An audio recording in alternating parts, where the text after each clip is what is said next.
Between two bigger horror novels, The House That Jack Built by Graham Masterton and The Exorcist by William Peter Blatty, I managed to find a bit of time over the recent holidays to read this somewhat obscure work of 1950s comic satire, Stiff Upper Lip by Lawrence Durrell. I've read several books by Lawrence Durrell, and I haven't always had the best experience with them. I find his travel writing is often wonderful, and his very strange 1947 novel, The Dark Labyrinth, left a profound impression. I was less enamoured with his 1938 novel, The Black Book, with its unlikable characters, casual bigotry, an often vulgar streak of class snobbery, and I found his experimental novels, The Avignon Quintet, published between 1974 and 1985, to be sometimes brilliant, but mostly turgid. Having found much of Durrell's other works to be almost defiantly self-serious and without humour, I approached this slim volume of comedic sketches with some natural trepidation. While granted the book is never laugh-out-loud funny, I have to admit I did find it amusing, and often genuinely likeable in its tone and storytelling. Essentially a series of short situational comedies, Stiff Upper Lip follows on from a previous collection, Esprit de Corps, Sketches from Diplomatic Life, first collated in 1957. These two volumes, as well as a third instalment, Sauve qui peut from 1966, collect what are commonly referred to as the Antrobus stories.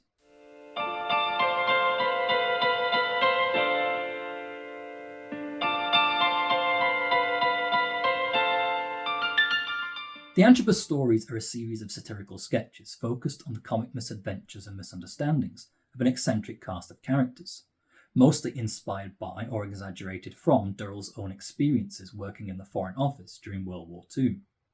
Our main characters are the Dips, short for Diplomats, and the humour of the stories results from these characters making fools of themselves as they interact with various dignitaries, foreign secretaries, and international attachés.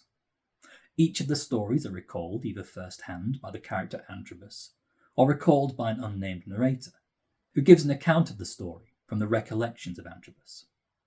The unnamed narrator is likely a surrogate for Durrell himself, who was often fond of self-insert characters who retain an impartial God's-eye perspective on the story, which is something we see again more prominently in the Avignon Quintet. Many of the characters are pompous and self-deluding, prone to moralising and grand abstractions, and always blind to how ridiculous they appear to others. The conflict of the stories, and indeed the source of much of the humour, comes from this conflict between the apparent seriousness of the setting, these various colonial outposts during the Second World War, and the pedantic, vain, over-theorising and emotionally inept squabbling of the central characters.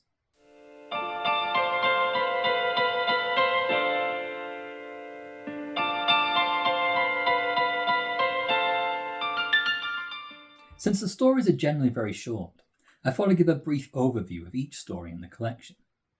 In the first story, also titled Stiff Upper Lip, two dips, one Russian, one British, spar over the affections of the same woman. This opens old wounds between the rival British and Russian factions, and leads to a scene of carnage during a wine tasting session. In the second story, Something a la carte, a young colonel with a fondness for sport and competition goes to new extremes when he succumbs to an all-consuming craving for rare and ever more unusual cuisines after accidentally eating horsemeat at an expensive French restaurant. In the third story, The Unspeakable Attaché, Dove Basket, a young dip with a taste for mischief, pulls a prank at the Diplomats' dog show. In the fourth story, The Game's the Thing, Dove Basket again causes chaos, this time during a supposedly rigged football match between British and Italian teams. In the fifth story, If Garlic Be the Food of Love, a banquet served for dignitaries at a black tie event proves a little too flavoursome for the British guests. In story 6, Where the Bee Sucks, the long-suffering patriarch of the group, Poke Mowbray, causes some suffering of his own as he attempts to impress the Dips, first with a series of escapology rope tricks, then later by breeding rare bees. In the seventh story, Cry Wolf, Antrobus relates a memorable encounter with Wormwood, the attaché for Helsinki, whose dark humour and generally cynical persona might mask a more murderous intent. In story 8, La Valise, a clash of cultures sets Antrobus's nerves on edge as he recounts the French ambassador's misguided aspirations to opera. This is the first and only story marred by a brief aside of period racism. It also features a disarming punchline involving a sex change operation, which, while still dated, somehow manages to be more sympathetic and accepting of gender autonomy than much of the current cultural discourse surrounding trans rights. In Story 9, The Iron Hand, Percy, the Dip's butler, tries on an antique suit of armour, and when forced by Poke Mowbray to stop fooling around and take it off, ends up getting his hand caught in the metal glove. This is the only story where Durrell indulges in the kind of disdainful class snobbery that was so off-putting in the Black Book. And in Story 10, The Swami's Secret, naval attaché Butch Benbow is taken in by a charismatic Indian mystic who might have less than altruistic intentions. From the title, this was a story I was most apprehensive about, fearing that it might descend into the type of colonial, anti-Indian racism so prevalent during the period.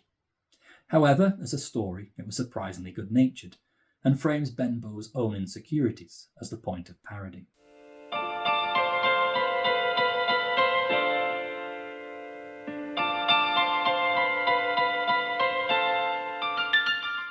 After finishing a fairly heavy horror novel in the form of The House That Jack Built, with its themes of emasculation and misogyny, it was quite nice to read something comparatively light and mostly good-natured, before plunging back into another horror book with The Exorcist.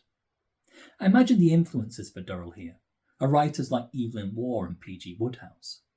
The upper-class characters, backdrop of governmental bureaucracy, the world of wealth and privilege, as well as the tone of biting wit, high farce and dry sarcasm, are much closer to the work of those better-known satirical writers than the style I would normally associate with Durrell's work.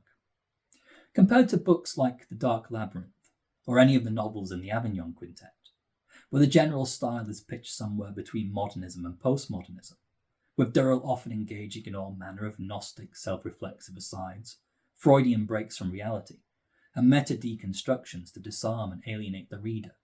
The simple, matter-of-fact recollections of Stiff Upper Lip made for a comparatively easy read. Most of the stories here are quite good. Not necessarily great, but they're well told with amusing characters, all of which feel very authentic and distinct despite the homogeneous social and educational background from which they originate. Durrell does well in capturing the voice of each character, which adds to the sense of humour and makes this a fun collection of stories to read out loud. I think the collection is at its best in the 3rd, 4th, 5th, 6th and 7th stories, where the individual personalities of the characters and their developing interpersonal conflicts are most well defined. It's in these stories where the narrative has a more straightforward formula, providing the dramatic setup, then building to an obvious punchline.